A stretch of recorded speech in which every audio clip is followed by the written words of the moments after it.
Yo, what's going on, world? It's your boy Marquis Taylor, one half of On the Dotted Line. You already know, coming at you. I just wanted to holler at you guys. I know it's been a while that you guys heard from me.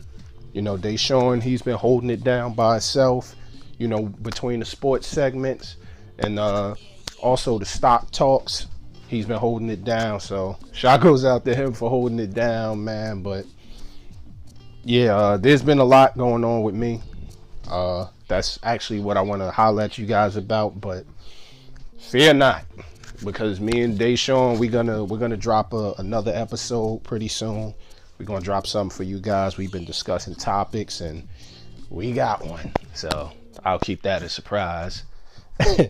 So yeah, we're gonna have something for you guys real soon. We're gonna do a recording together, but yeah, man, I just wanted to talk about, you know, actually something that D.A. Realist spoke about, and shot goes out to D.A. Realist. You know, he got a dope podcast, and, you know, that's somebody that we keep in contact with. You know, real dope person. And he also got a real dope podcast. You guys can check him out too. But he did an episode about grief. You know, experiencing grief and loss.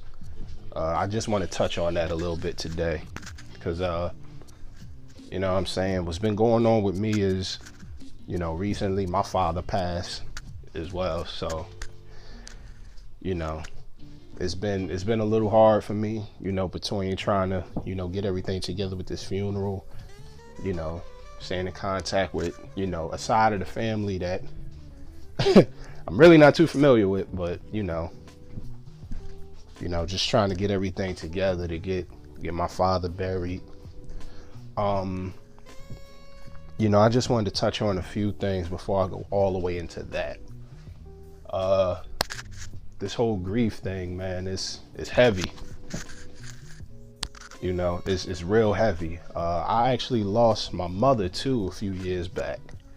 So, you know what I'm saying? I'm not going to say that this is a feeling I already had, because, well, no, I could say that. Because losing somebody, it's never an easy thing. It's not something that you want to go through, man. It's bad. Everybody experiences it, and unfortunately, we all have to experience, you know, losing somebody that's close to us at some point in life. Death is a part of life. So, you know, we just got to find healthy ways of dealing with it. But, you know, a few years back, my mother passed. You know, she had multi-organ failure when she passed and all of that. So her organs gave out, and, you know, she was already on dialysis, you know, on top of that. Because when I was actually 18, she actually had a stroke, and, you know, her body was still trying to recover from that. And a few years later, it was looking pretty good, you know. She was walking with the walker. You know, she was able to do certain things. You know, one side of her body was still paralyzed, but, you know, she still got along. This is the only woman I know that would cook full meals with one arm, with one hand. To this day, I'm still amazed by that. I'll walk in the house, I'm like, what you doing? She done made a whole meal, one arm. I'm like, that's amazing. But yeah, shortly after that, man, you know, she ended up having to go on, you know, dialysis, and, you know, certain organs weren't working, and she ended up in the hospital, and it just got really bad from there, you know, going down the road. So eventually she passed. You know, that was, and this is where I can say, D.A. the Realist, I feel you, man. Like, that was probably the hardest time I ever had in my life, man. Cause I was out of control. Just like he said, the partying, you know, the smoking, the drinking, I didn't care. I was just, my head was not on right at that point in time. But, you know, I had a support system. You know, I had friends, I had family, but, you know, in my head, I pushed certain people away too, but eventually, as time went on, I started to realize that that wasn't the right way of doing things. And, you know, I started, you know, taking the advice from my friends, you know, because I had some really good friends, people that helped me get through that. You know, people that was just, you know, letting me know that they was there for me. And now, years later, the same thing that happened with my father. He's been sick for years, but, you know, he had, I believe it was COPD, you know, the thing with your lungs where, you know, you pretty much need a breathing machine to breathe because your lungs are like really bad. So he had been dealing with that. He was walking around with a breathing tank. And then, you know, from there on, you know, his body just, I guess he wasn't eating right. And also his immune system wasn't the best. So, you know, it just started to get worse and worse progressively. So eventually he ends up in the hospital. You know, I'm going up there constantly visiting him, and finally I get the news that, you know, he's pretty much not gonna make it. Mind you, this man, he's in the hospital bed, he's still talking his talk. My father, that's one thing I can say. My father always was, he didn't care. He was talking crazy all the time. You know what I'm saying? Like he was gonna say his piece regardless. He was still very full of life, even up until the end. Like the way he would talk and stuff, you wouldn't even think he was sick. But yeah, I remember one of the last things he said to me. He asked me, he's like, "Hey, when you gonna have some kids?" I was like, "As soon as I get this money together and I finish building what I'm building." He was like, "Oh, that's it." He's like, "I can go in peace knowing that you going down the right path."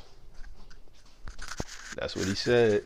Well, I'm paraphrasing, but, you know, those are along the lines of the conversation that we had. He was pretty much just saying that he is proud of me and my brothers, you know, the path that we're all on. You know, we're not in the streets going crazy. You know, we're actually doing the right things. But yeah, I got the call a few nights ago that, you know, he passed in his sleep. You know, I'm like, you know, at least he went out happy, man. He said, that's one of the things he said to me before the last time I saw him. He said, you know, he was happy that he got to see his grandkids and, you know, his kids and all of that. He's happy that everybody was well and doing well, you know, which is almost similar to how my mother passed. I was actually there when my mother passed. You know, me and my family. My mother died with a smile on her face. She was just happy to see everybody together around her bed.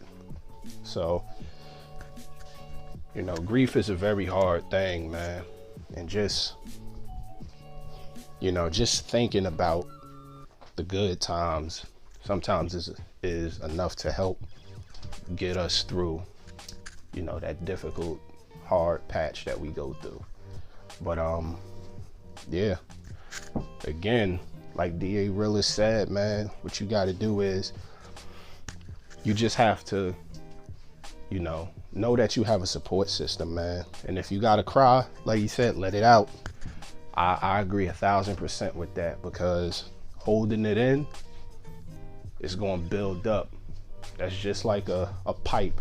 When a pipe is clogged, all that pressure build up is going to burst. And when it bursts, it's going to be a disaster. So you have to take time out to grieve. You have to take the time out to let it out. Do what you got to do, let it out. And if you need counseling, professional help, you know, there are counselors out there that you can look for, that you can speak with, you know, that'll help you get through it. And again, you know, we all have family and friends that we could speak to. You know, we all have a support system out there. So with that being said, man, just know that you're not alone in the grief. Know that you're not alone. That's the most important thing. But with that being said, man, I'm gonna bring this one to an end. You know what I'm saying? Like I said, you just gotta stay focused, keep your head up, and know that you got a support system, people out there that love you. And let it out, man. Let it out. Also, I want to give a shout out to, again, DA the Realist. You know, he got a podcast. You guys can check him out. Dope podcast. If you like ours, you'll love his. You know, real good podcast. Also, I want to give a shout out to sis Flo Billions, at Flo Billions on IG. You could check her out. She does real great artwork. She's done artwork for XXX Tentacion. Rest in peace to that man. She's also done things for DC Young Fly. And also she's done artwork for Kevin Gates. And if you check out our artwork, our logo and all that, she did ours. So, you know, she's a great artist. At Flo Billions on IG. Check her out. Also, Chris Vigiano. You guys could check him out on YouTube. For anybody that wants to, you know, work out, or, you know, you want to find the right diet for you to get your body together, you guys could check out Chris Vigiano on YouTube. He'll help you get your body right. Also, Mask On Photos. You guys could check out Mask On Photos. Anybody in the LA area looking to get a nice professional picture taken, he's done a lot of photos for, you know, celebrities. So you can also check him out as well at Mask On Photos. Again, that's at Mask On Photos on IG. And once again, this has been Marquis Taylor, one half of On the Dotted Line. As usual, love yourselves. You have to. All right. Peace.